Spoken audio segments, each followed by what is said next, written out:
3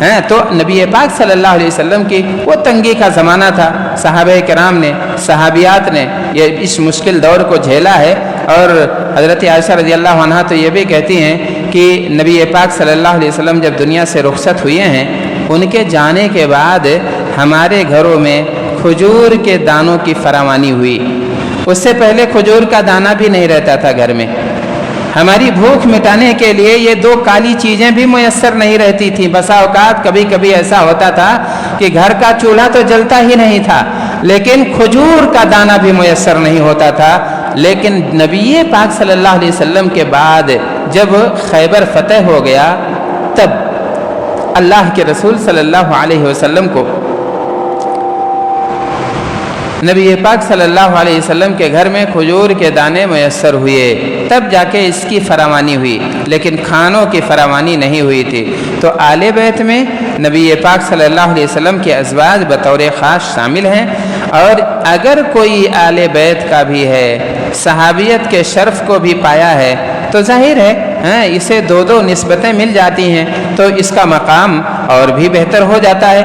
حالانکہ صحابہ کرام میں جو تفاضل کا معاملہ ہے وہ تو برتری اور تفاضل اور تفاوت ایمان کے اعتبار سے، علم کے اعتبار سے، اسلام کے اعتبار سے یہ ساری چیزیں شامل تھیں، لیکن صحابہ کرام میں کچھ لوگ ایسے بھی تھے جو آپ کے خانوادے، آپ کے گھرانے کے لوگ تھے۔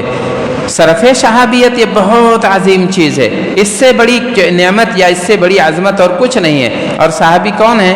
من لقی النبی صلی اللہ علیہ وسلم مؤمنا بہ ومات علیہ، بس یہی سب سے بہترین تعریف ہے۔ حافظ ابن حجر رحمہ اللہ کہتے ہیں کہ اس سے بہتر تعریف میں نے صحابی کی نہیں پائی، یعنی یہ سب سے بہتر تعریف ہے۔ جس نے نبی پاک صلی اللہ علیہ وسلم سے ملاقات کی، چاہے تنہائی میں ملاقات ہوئی ہو، چاہے مجمع میں ملاقات ہوئی ہو، چاہے مسجد میں ملاقات ہوئی ہو، چاہے بازار میں ملاقات ہوئی ہو، چاہے کسی غزوے میں شرف ملاقات حاصل ہو، وہ صحابی ہیں، بشرطے کہ وہ دنیا سے ایمان کی حالت ہی میں رخصت ہوئے ہوں، دنیا سے گئے ہوں۔ تو اللہ تبارک تعالیٰ نے انہیں بہت اونچا مقام عطا کیا، ان کے دلوں کو ایک دوسرے کی محبت سے بھر دیا تھا اور اسی کا اعتراف اور اقرار کیا۔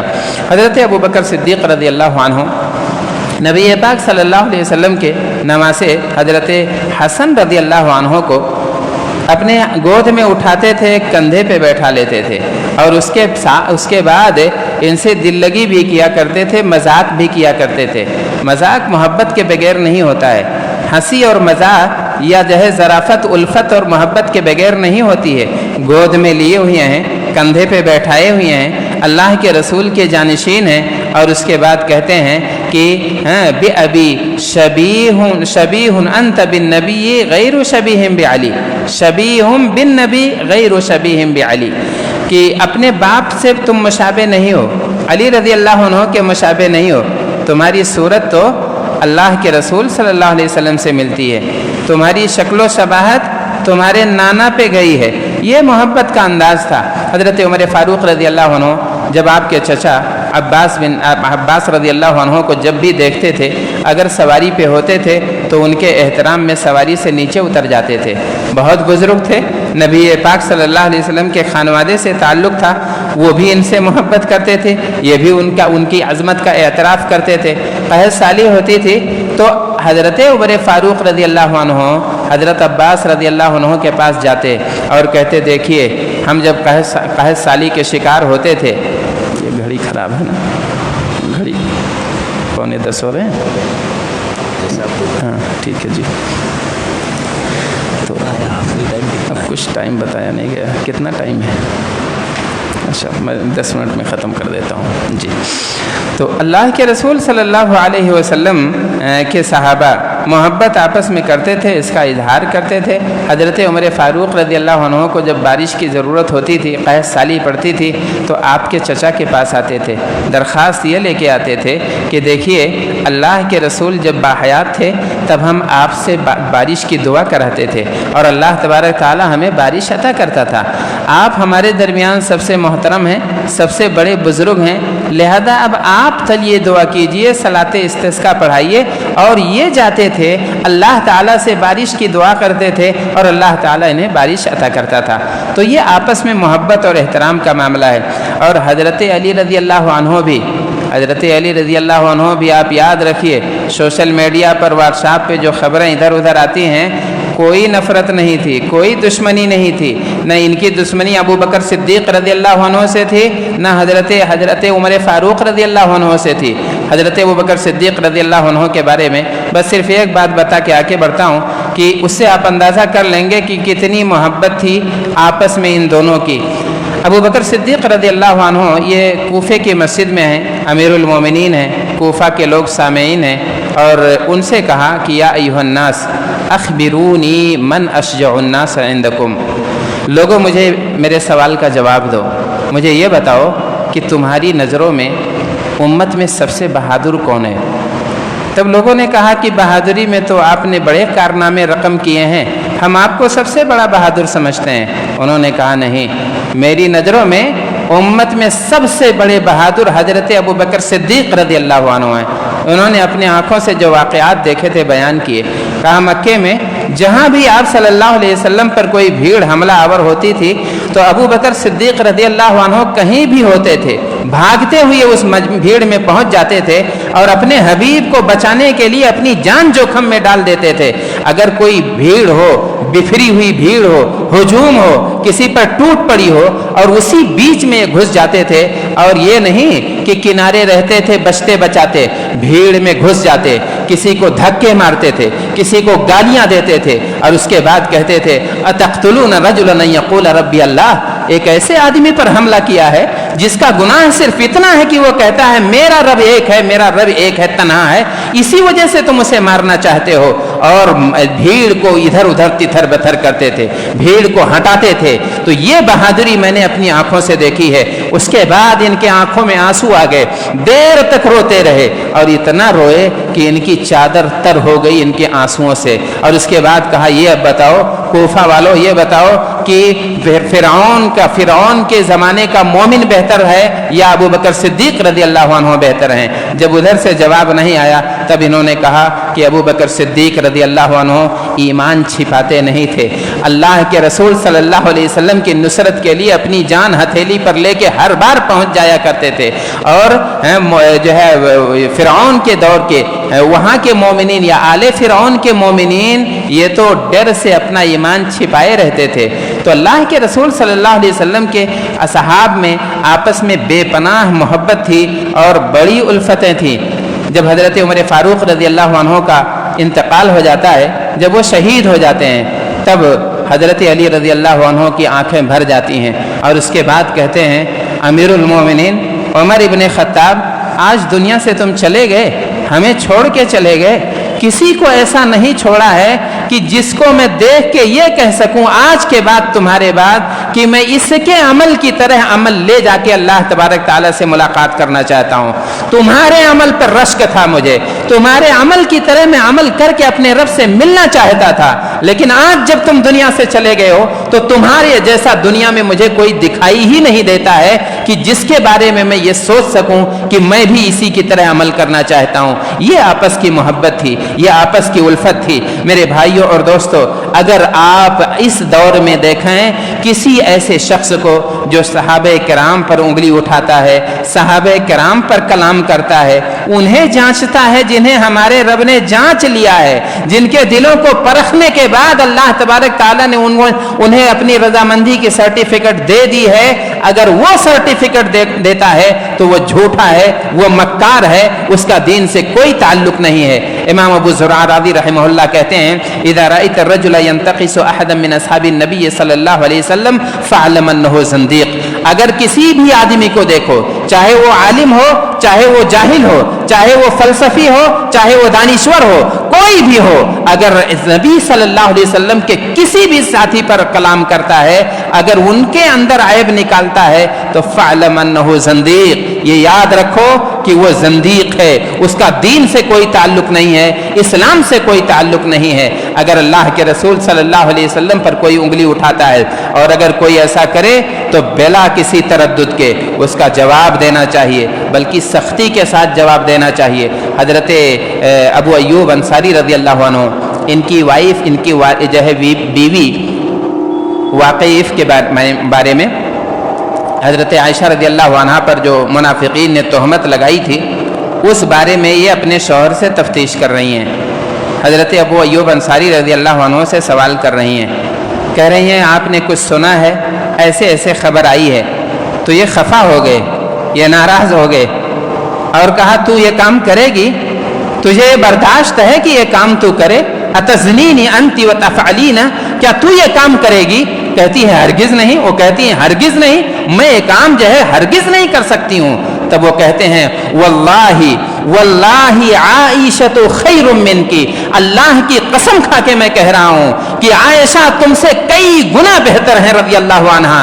ان کے بارے میں تم نے کیسے یہ سوچ لیا؟ ان کے بارے میں تم نے کیسے یہ تاثر پیدا کر لیا؟ ان کے بارے میں تمہیں تحقیق اور تفتیش کرنے کی جسارت کیسے ہوئی؟ وہ تو تم سے لاکھ گنا بہتر ہیں. تو یہ مومنین کا رویہ ہے کہ جب صحابہ کرام پر نقد ہونے لگے, جب صحابہ کرام پر انگلیاں اٹھائی جانے لگیں, جب صحابیات کے بارے میں کلام کیا جانے لگے, تو ہماری ذمہ داری بن جاتی ہے کہ ایسے شخص کا سختی کے ساتھ جواب دیا جائے اور اس کے ساتھ کوئی ہمدردی نہ دکھائی جائے, کوئی محبت نہ دکھائی جائے.